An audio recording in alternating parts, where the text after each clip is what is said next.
Hello, hello! Welcome to yet another pep talk on yet another monochromatic Monday. I am wearing a black shirt with a black leather jacket and gray khakis. So I fit the bill today. Anyway, anywho's, it's still cold. It warmed up. It got to like 70-some degrees, and now it's back down in the 30s and 40s at Fahrenheit. Yeah, so we're chilling today, quite literally. Anyway, today I have had something on my mind. I like to start this, like I always had something on my mind today, and then I start talking about it. And it's funny, because in my parking garage, I always round this one corner the moment I say that phrase, and it consistently, like it's funny how the timing works out. But today I have something I want to talk about, because I've had this thing on my mind, and I'm doing this thing to help the thing on my mind. I'm being very vague on purpose. Let me just get into it. So, fasting. Today we're going to talk about fasting and what it is. And I have a lot of reasons why. Most of which I'll be recollecting on the spot, though. Normally I sit down and plan these out a little bit longer. But this one, I'm more so winging it. But I do have good reasons to explain fasting and what it is, and I am knowledgeable on the topic, and I'm currently experiencing it right now. So, for context of why fasting and why I want to talk about it and why I'm going through it, let me back up to yesterday, and really earlier this week, and I've also talked about this before. If you saw, I think it's either my fourth or my sixth podcast. I did a podcast talking about $20,000 and how to spend it. That was a podcast where I was saving up for a home loan down payment, a mortgage loan of some sort. And that was a couple weeks ago. At this point, over about a month ago. From time of recording, at least. For you guys, it'll be shorter. But I've been taking this more seriously, and I was going under the assumption of like, oh, I'm going to go to 1-bedroom, 1-bathroom condo somewhere, maybe pay $130K, pay it off in 5 years, and move on with my life. And that might still very well be the case. Although, that's not necessarily what I want to do. That's something I can do, but that's not what I want to do anymore. What I want to do, and I kind of have this tiered structure, is I want to live in a house that I own and rent it out to Christian men, or in some cases couples too, probably, but young, by young I mean like college-aged or after college-aged Christian dudes. And I've lived, in the last 5 years, I've lived in 7 different distinct locations, and I've had 17 unique roommates, most of which were not good. So I know what I like, I know what I don't like, I know what I can handle and what I have a tolerance for, and what my preferences are at this point, with people and living with them. 17 roommates, you'll learn. You'll learn fast. Anyway, so I decide, and out of all those situations, all those roommates, I never actually lived with a group of Christian guys. But I, growing up through college, I saw it all the time. Like, a ton of my friends lived together, and it was super attractive. And even now, like, they graduated, and then they split off to their respective places, and some of them still live together. Some are out in Ballston, Virginia. Some are married and now live in Oregon. Others have a house down in Bowie, Maryland, and it's like the people stick together and they enjoy each other's company, and it's financially makes a ton of sense. But that's been on my mind of like, okay, what's the logistics of this? What do I actually want? How much can I afford? And for God, like, what are you willing to do? Does my plans align with your heart? Does my heart align with your plans? And that's kind of what I've been praying about. I was praying about it last night. I texted like 15 people asking for prayers and wisdom. And I was going to bed last night. I was praying. I needed to go to bed because I had to wake up at 5 this morning for work. And I just I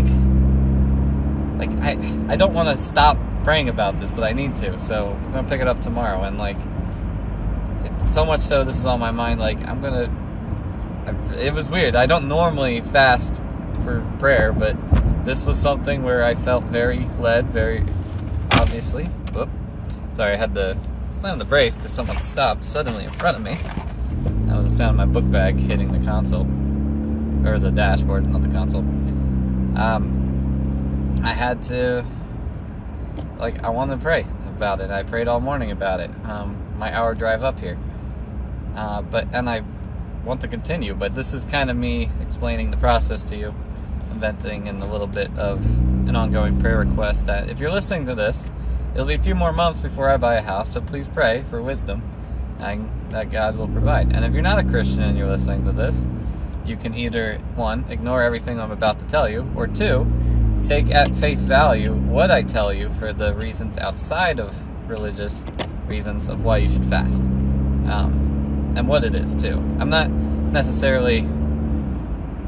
motivating you to fast, but I think it is helpful for decision making. So let's get into it. What is fasting? Fasting is, simply put, ceasing. It is stopping something. You don't necessarily have to fast food. In this case, today, I am fasting food. I have not eaten since, I had lunch yesterday around noon with my, one of the guys I discipled, Josh, and then we watched anime and I had popcorn, at 2. And I guess technically later that night, I did eat a brownie. 2 brownies. I did eat 2 brownies at a meeting I was at. But besides that, I haven't had anything solid food besides brownie and a little bit of popcorn since yesterday at lunch. And it's about 3:30 now, 3:25. And I know so I'm going home. So my mom's cooking corned beef today. And I haven't had corned beef in probably a year. It's been a while. So I am very much so looking forward to breaking this fast with my family over home-cooked corned beef. And so, fasting is ceasing. It doesn't have to be food, though. You can fast social media. It means you turn it off and you disconnect it or uninstall it or give up your phone for a bit. Whatever you gotta do. You can fast. Well, I don't recommend fasting water, but you can. Food's a bit easier because your body doesn't shut down as fast as it does when you fast water. But that's another option. You can fast really anything that you're doing. You could fast exercise if you're this isn't me, but if you're a gym rat and your body's pushed to the limit, maybe you need an extended period of rest, more than a day. You can fast exercise. Or maybe you are a recovering addict or alcoholic or something, and you're quitting, but you need to wean yourself off for some things, and in that case you're fasting whatever you're weaning yourself off of. And you can apply this to so many things, but fasting is simply ceasing. It is stopping. Now you might ask yourself, why the heck would you stop? Why would you cease anything really that you've already been doing? Well, let me tell you, there's a couple reasons. One, fasting can motivate you to change behavior. That's the main goal of it, is to bring it into your conscious mind, whatever the reason you're fasting for, as frequently as possible. So, in my case, I am fasting food because I'm a very food-motivated person, and I'm fasting food because whenever I'm hungry, in my life I'm not normally hungry. I have a well-paying job, I cook well, if I don't cook, I have provisions, I have my backup lazy supply of food, canned goods and stuff I can just throw in the oven real quick, like pizza, or even ramen, although I don't eat ramen that often, actually, anymore. Never really did in college. I'd have it maybe twice a semester. Ramen was not my go-to in college. I ate it more at home in high school than I did in college. But regardless, for me, when I'm hungry, I think about that. It grabs my attention. It's like, oh, eat.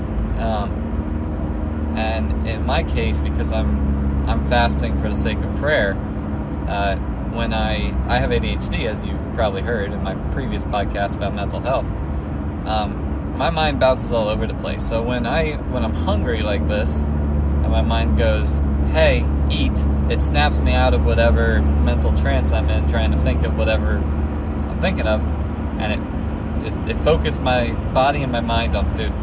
But in this case, when that happens, I have a substitution. So instead of focusing on food, I focus on prayer. Man cannot live on bread alone, but on every good deed that comes from the mouth of God. Hold up. Don't let me misquote scripture. But every word that comes from the mouth of God, I believe. Jesus was tempted in the wilderness. He got, Satan was tempting him, and he had this refute of because he didn't eat for 40 days and 40 nights. And supposedly didn't drink water too, but I think so. I'd have to double check that one. But 40 days of fasting is hard on your body. It will affect you. You will starve yourself doing that. I don't recommend extended fasts unless you are being very intentional about it and very careful with what you do, both before and after. If you're fasting food for extended periods of time, you gotta be careful. There's this condition where if you're fasting and you don't eat food and then you suddenly ingest a bunch of food, your body isn't handled to digest it, and it can actually shock your system and possibly kill you if you're not careful. I don't watch Mr. Beast often, but there's a Mr. Beast video where he doesn't eat for 3 weeks or something. And Gordon Ramsay shows up on the episode and cooks him a burger, and Mr. Beast is like, I can't eat it. And Gordon's like, well, I've never cooked something that someone didn't eat. You gotta eat it. And so he ends up, Jimmy, Mr. Beast, is smart. He's like, okay, I'll taste it, but I can't swallow it. I can put it in my mouth, but I gotta spit it right out. And I think Gordon was a bit confused at that, but what ended up happening is if he were to eat that, his system would go into shock of, there's food to be digested, but I've been digesting muscle mass and fat stores for the last week. And he also had a lot of health monitoring. Anyway, his motivation for fasting was for a YouTube video. My motivation for prayer, and people fast for all different motivations. There was David Blaine, did a piece where he hung himself he put himself in a box and suspended the box from a tower or something in London, I believe. And he didn't eat and was in that box for 50-some days, I think. 53 days, maybe? That's what's sounding right. And he was doing that for both a magic piece, but also for a political statement, I believe, at the time. So it's people fast for different reasons and have prime motivations. But generally speaking, fasting is meant to change your behavior. That's reason one. Reason two focuses you in. I talked about that already. It guides your mind. It takes something that you would normally think about and exchanges it for something else. And I suppose reason three for fasting. Why people do it, why you should do it, maybe why it's not for you. Fasting is a willingness to give up something. And so when you give up something, it changes not only your behavior and not only your motivations, but it changes your interests too. If you fast technology for, let's say, a month, you don't go on social media for a month. Well, fasting is ceasing something. Usually when you cease fasting, when you fasting, you go back to whatever you were doing. But in some cases, When you're fasting something, you don't go back to what you were doing. Like, your behavior has been permanently altered, and your interests have changed. So this can be a very useful tool for not just the short term affecting your mental state and your behavior, but also long term changing what you desire. So if you go with 30 days without social media, the sense of FOMO you might have had dissolves slowly over time. Same could be said for other things. If you are addicted to substances, well, the longer you go apart from it, the easier it is to be apart from it. They could be applied to so many other scenarios. And so in that case, fasting, it changes your interests. It changes what you value. And short-term stuff probably won't do that. Long-term will, or should. The short-term is behavior focused. Long-term is interest focused. At least in my experience. Now, I haven't long-term fasted, not for more than like 2 days. Like I said, I'm food motivated. It would be very difficult for me, and I would need it. But I did have times in college where I would fast like certain foods. Because we had a dining hall first 2 years, I could basically get whatever I want whenever I wanted. That's American blessing right there. All you can eat buffet. Yeah, you're really paying for it. It was like $25 a day or something when we broke it out. But it's unlimited food, as much as you want. All you can eat. Great selection. It was pretty similar every day, but it did change and vary, and there were specials and stuff.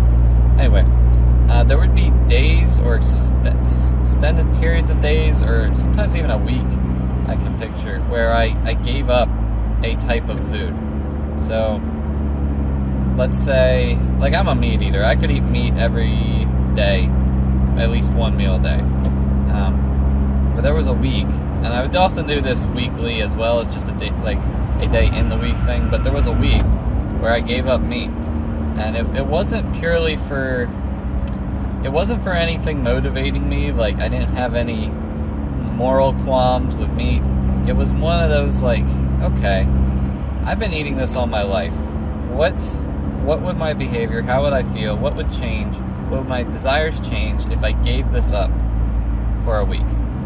And I was also preparing myself, because that was towards the tail end of my sophomore year, when I was getting off the dining plan. I knew I'd be on my own dollar, and I knew meat was expensive. So I was like, well, okay, can I live without eating meat? And I did for a week. And let me tell you, it did change how I thought about things. It did affect my desires for constantly having meat, and it changed it in such a way where it's a delight, not a necessity. It really killed my desire to have certain types of meat as well, like bacon. I used to love bacon. If I saw bacon, I'd have to eat it and feel compelled to. But bacon's expensive. It's like $7 a pound, and you're just shriveling up like charred pieces of meat. And when you fry it or bake it, like, bacon's great, tastes great, but it's not really that healthy either, and it doesn't provide much sustenance at all. So I don't buy bacon for myself. Like, I don't think I've bought bacon for myself in 3 years, if even at all, in my entire life. Like, maybe if I was cooking something for a dish. I did buy bacon once when I made chili the first time, but that was years ago. That was like 5 years ago. And I'll eat bacon if people cook it, but I don't go out seeking it. Like, I don't buy bacon. And that all changed because of this week-long fast of meat. And there's other things too. Like, I eat a lot more chicken than I do beef.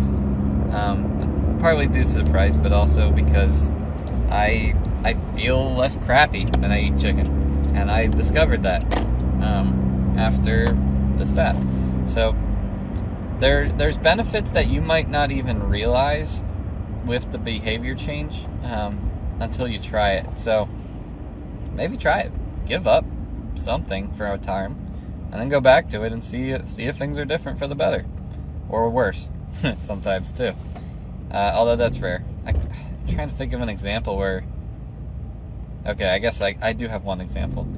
I talk about this all the time, but there's this game I play, EVE Online, and I gave it up when I went to college. I was playing it all in high school, and even in middle school. I was playing it daily, and I gave it up when I went to college because I knew how much of a time sink it was. And for the first 3.5 years of college, I didn't play EVE at all. And it kind of like dropped off my radar. It was something that I knew I could always go back to, but I had one EVE. That's the terminology in the community, is when you quit, you win the game. Because there's no winning the game. Like, that's kind of the joke. So I had one EVE. And then I found this book that I've read before. It's called Empires of EVE. It's a great book by, I believe, Andrew Groen. And he came out for volume 2. And that year I got it for Christmas. It was a big hardcover copy. It's like 200 pages long. It's great. Love it. And it's a historical retelling of the events of EVE Online in terms of what the people who play the game have done. Because you have thousands of people carving out their territory and their factions and conflicting interests and international groups fighting each other. You had, Americans versus Russians. You had the Chinese server off on its own, and that got merged in, and Band of Brothers. You got, like, all these groups, and there's a rich history in the game of, like, this is a video game, but there's consequences to it in reality as well as in people's time. Like, there's battles that happened where several $1 million worth of U.S. currency were lost if you were to convert it to the in-game currency using the legal methods. Like, I fasted this game for 3.5 years.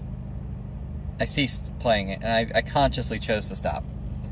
And then I got Empires of EVE Volume 2, and I reread Volume 1 in preparation for Volume 2, and I fell back in love with it in the game. And I was like, well, I can't... Like, I was super hyped, I was super giddy, and I was really debating playing it again. Because what I was doing is I used to live in a wormhole with a small group of guys, and I knew I didn't want to do that again, because the progression loop got bland. So I was trying to decide what to do next. And I ended up joining up with a group called Signal Cartel, which they do exploration and help people, and they're pacifists in the game. They don't shoot. They'll shoot back if you shoot them, but they don't ever start aggression. And if they do, you get kicked out of the group. Like, that's the level of seriousness they have with it. So I joined back. I was playing it for free for a bit because I knew I could join that group for free without having to pay a subscription. And I started playing, and I got hooked again. And I started a game branch with one of the gaming clans I'm a part of. And that drew up some interest, and then I resubscribed my account, but I also had like 4 accounts at the time.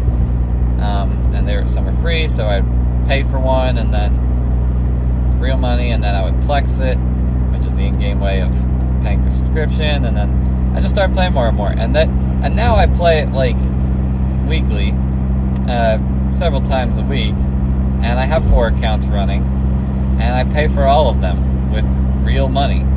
And it's not that I could pay for them with in-game currency, but like my time, it's not worth the grind. And this is an example of fasting gone wrong, of like, I quit the game only for it to come back stronger, the desire to play it.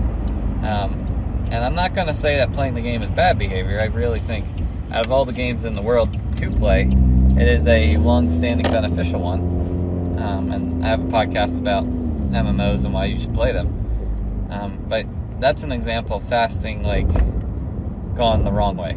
It's the only example I can think of at the moment of behavior changing for the worse because you stopped something and went back to it. It called me a fool, maybe. As a dog returns to his vomit, so does a fool return to his folly. To quote Proverbs. Man, you can call me a dog, foolish dog, for that. But anyway, fasting is, generally speaking, something good. It's something beneficial. It is something that will align your interests. It requires discipline. It will grow your self-control. That's another thing, grows your self-control. And it aligns your mind to think upon goals that are more serious in nature, and keep you basically doing whatever behavior you're trying to do, and adjusting your behavior to that. So, all that to say, I highly recommend fasting at some point in your life across some things, but don't just do it on a whim. Like, be intentional about it. Have a reason to do it, and I hope that was a good explanation of what it is. It is simply ceasing, but it's ceasing with intention. So, thank you for listening to this week's pep talk. And I say week, but I usually do a couple of these. And I hope that this finds you well. I've finally been receiving feedback because I've been uploading these now. I have a buffer, but I think this one's 14 or 15. And I think episode 5 just got posted. So I've tried to keep a 10 talk buffer. But anyway, I've heard comments about the car audio. Like I said, it's low budget, it's intentional. I'm just trying to get these out. It's not like this is a high production value thing. Like, this is something to keep me interested and motivated while my drive homes, but also to teach and to educate. And you really don't need much to do that. You can hear me clearly. I know for sure. I've listened to the audio and listened to the videos. There might be the distractions of the car noise, but for someone with ADHD like me, that would be great. Like, I would love to have random background noise in a video like that.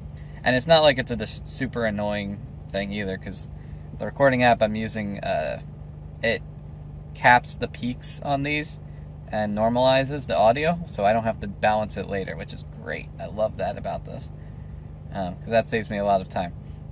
I did look into using alternative microphones. I looked into adding in low-pass filters and specific bandwidth filters into sound frequencies.